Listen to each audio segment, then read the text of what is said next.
Hello everyone, আসসালামু আলাইকুম। তোমরা যারা ইংরেজি পরীক্ষার প্রিপারেশন নিচ্ছ, তোমাদের এই প্রিপারেশনকে আরেকটু সুন্দর করার জন্য আমরা আজকে একটি টপিক নিয়ে হাজির হয়েছি।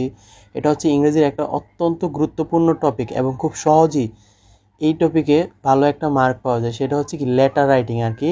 এখানে মোটামুটি 10 মার্ক থাকে, আর তুমি যদি আমাদের এই ফরম্যাটটি অনুসরণ করো এবং হাতের লেখা একটু সুন্দর হয়, ইনশাল্লাহ 10-এর মধ্যে মিনিমাম 9 পেয়ে যাবে, আবার 10ও পেতে পারো। তাহলে কথা না বাড়িয়ে চলো শুরু করি কিভাবে একটি লেটার লিখতে হয় সবচেয়ে সুন্দর ওয়েতে আর কি। আচ্ছা, একটা লেটার লেখার জন্য প্রথমে কি করতে হয়? প্রথম হচ্ছে কি তোমার তারিখ দিতে হয়, আর হচ্ছে কি তোমার জায়গার নাম দিতে হয়। আচ্ছা, তাহলে প্রথমে কি দিতে হয়? তারিখ, তারপরে হচ্ছে কি জায়গার নাম আর কি। আমরা লিখলাম কি 29 জুলাই 2025 আর কি, মোহাম্মদপুর, ঢাকা। এটা হচ্ছে তুমি যে লেটারটা লিখে বা হচ্ছে যে পাঠায় তার ঠিকানা এখানে, ঠিক আছে?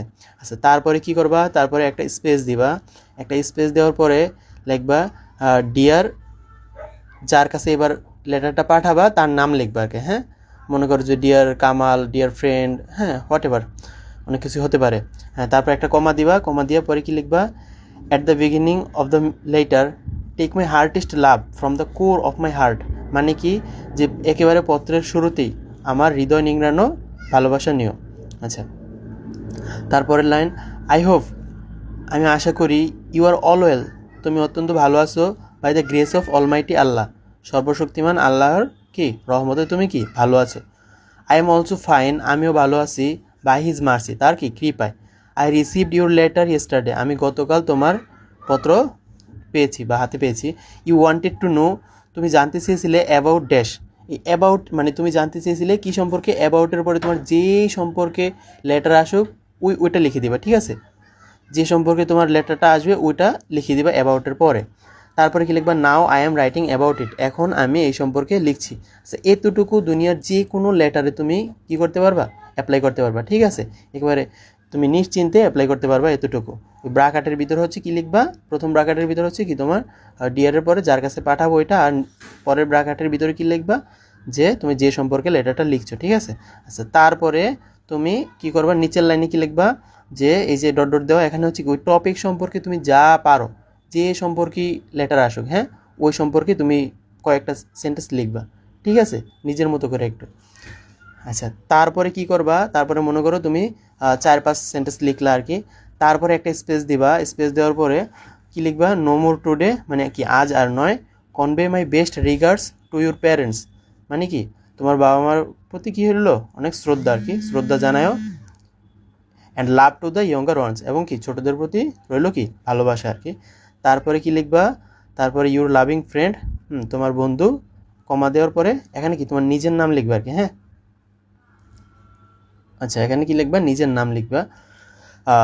তারপরে হচ্ছে কি ডান পাশে একটা এরকম একটা খাম এঁকে দিবা আর কি। যেমন কি খামের মধ্যে কয়টা পার্ট থাকে দেখো, এক পাশে বাম পাশে থাকে কি ফ্রম, ডান পাশে হচ্ছে কি টু। ফ্রম মানে কি যেখান থেকে তুমি পাঠাবা আর কি। যেমন এখানে আমি আমার নাম লিখে দিলাম রিমন হাসান আর কি, ঢাকা। তুমি তোমার ঠিকানা দিয়ে দিবা আর কি। আর ডান পাশে হচ্ছে কি টু, টু এর পরে কি যার কাছে পাঠাবা আর কি, মানে হলো যে হলো প্রাপক আর কি। যেমন সাব্বির রহমান, খুলনা, মানে এটা ঠিকানা ওই যার কাছে পাঠাবে তারটা হবে। আর উপরে ছোট করে স্টাম্প লিখে দিবা আর কি। হ্যাঁ, আচ্ছা, এখন কথা হচ্ছে যে একটা লেটার কত পেজ লিখতে হবে আর কি। আমাদের লেটার লেখার জন্য আসলে কোনো এরকম নিয়ম, বাঁধা ধরা নিয়ম নেই যে এত পেজই লিখতে হবে আর কি। যেমন দরখাস্ত লেখার ক্ষেত্রে দেখা যায় একটা ট্রেন্ডিং, ওটা হচ্ছে কি যে এক পৃষ্ঠাই লেখার চেষ্টা করা হয়।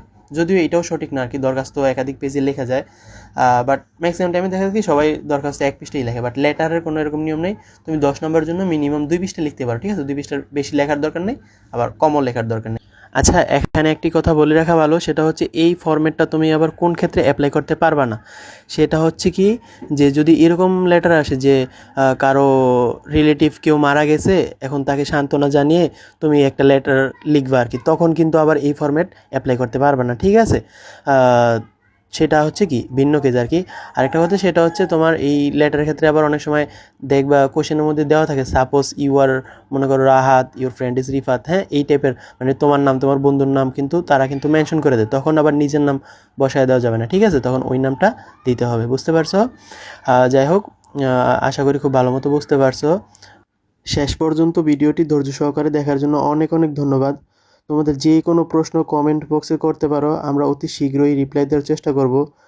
আর এরকম প্রত্যেকটি বিষয়ের গুরুত্বপূর্ণ ভিডিও পেতে অর্জন কোচিং সেন্টারের ফেসবুক পেজটি ফলো এবং ইউটিউব চ্যানেলকে সাবস্ক্রাইব করে রাখতে পারো। আল্লাহ হাফেজ।